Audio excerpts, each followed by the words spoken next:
Alhamdulillah, wassalatu wassalamu ala sayyidina Rasulillah wa ala alihi wa sahbihi man wala.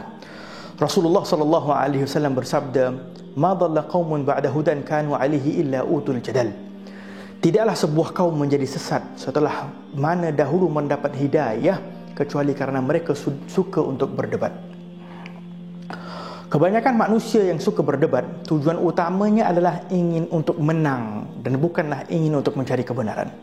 Dengan itu Imam Al-Ghazali rahimahullahu ta'ala berkata, apabila tujuan berdebat hanya ingin untuk mengapi-apikan orang lain, ingin untuk merendahkan orang lain, ingin agar dapat menunjukkan seolah-olah percakapan orang lain itu penuh dengan kelemahan, penuh dengan kejahilan dan sebagainya, selalunya mendorong diri untuk berdebat ini adalah sifat keji yang ada dalam diri.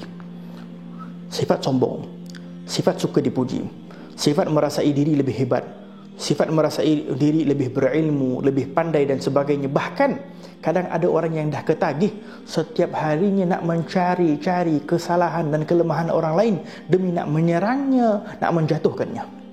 Ini semua adalah termasuk daripada sifat-sifat yang keji yang akan mengkeraskan hati kita. Dengan itu Imam Malik bin Anas rahimahullahu ta'ala, Imam Darul Hijrah, beliau pernah memberitahu, al-mira' yuqassil qulub wa yurithu ad-dhaghain. Perdebatan itu dapat menjadi sebab mengkeraskan hati dan mewariskan kebencian ataupun dendam di dalam hati. Kadang jika kita renungkan, jika kita lihat, orang yang suka berdebat ini kadang selalunya orang yang pintar ataupun orang yang pandai, orang yang cerdas otaknya, karena selalunya dia dapat mampu menjawab tanpa perlu banyak berfikir. Akan tetapi sayangnya apabila kita begitu pantas dapat menjawab, bercakap tanpa berfikir, menjadi sebab kadang perkataan kita dah menyakitkan hati orang lain, menyakitkan perasaan orang lain. Bahkan kadang menjadi sebab tersebarnya perpecahan, perkebencian, permusuhan di perkataan kita. Dengan itu orang seperti ini tidak lagi dinamakan orang yang pandai, tidak lagi dinamakan orang yang berakal, tidak lagi dinamakan orang yang bijak. Karena orang yang berakal, orang yang cerdas otaknya, orang yang bercahaya hatinya akan sentiasa berfikir, bilakah waktu untuk aku nak bercakap, bilakah waktu pula untuk aku diam. Bahkan lisan yang menjadi sebab menyebarkan keharmonian, keamanan sesama manusia, dan bukan pula menjadi sebab menyebarkan kebencian dan perpecahan dan permusuhan sesama manusia. Dengan itu disebutkan dalam sebuah kisah bahawa seorang salafus salih yang bernama Imam Daud At-Tai, beliau adalah anak murid kepada Imam Abu Hanifah.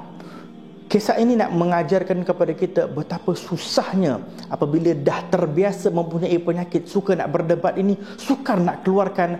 Imam Daud At-Tai suatu ketika pernah ditanya oleh Imam Abu Hanifah, apabila beliau ini sudah tidak begitu suka nak bercampur dan tidak bersuka untuk nak lagi dah nak bercampur di dalam majlis dan sebagainya, Imam Abu Hanifah bertanya, "Wahai Imam Daud, kenapa engkau tidak bercampur lagi di dalam majlis? Kenapa engkau banyak menyendiri?" Maka kata beliau, agar aku nak bermujahadah, nak melawan nafsuku yang suka untuk nak berdebat. Maka kata Imam Abu Hanifah, cubalah engkau hadir sahaja majlis, hadir sahaja tetapi tak perlu nak bercakap apa-apa. Maka dia pun cuba untuk hadir di dalam majlis tanpa perlu bercakap apa-apa.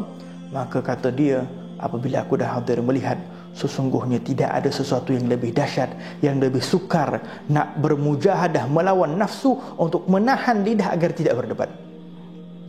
Subhanallah. Dengan itu kata Imam Al-Ghazali rahimahullah ta'ala, apabila seseorang dah terbiasa suka untuk berdebat, dah terbiasa suka mendapat pujian pula lagi apabila dah berdebat, merasa hebat dirinya bila dah berdebat, bahkan kadang diterima pula lagi oleh manusia, diterima pula lagi oleh ramai masyarakat kerana perdebatannya, menjadi sebab sifat-sifat keji di dalam dirinya dah begitu keras dan menjadi sukar pula nak keluarkan sifat-sifat keji ini dalam diri kita.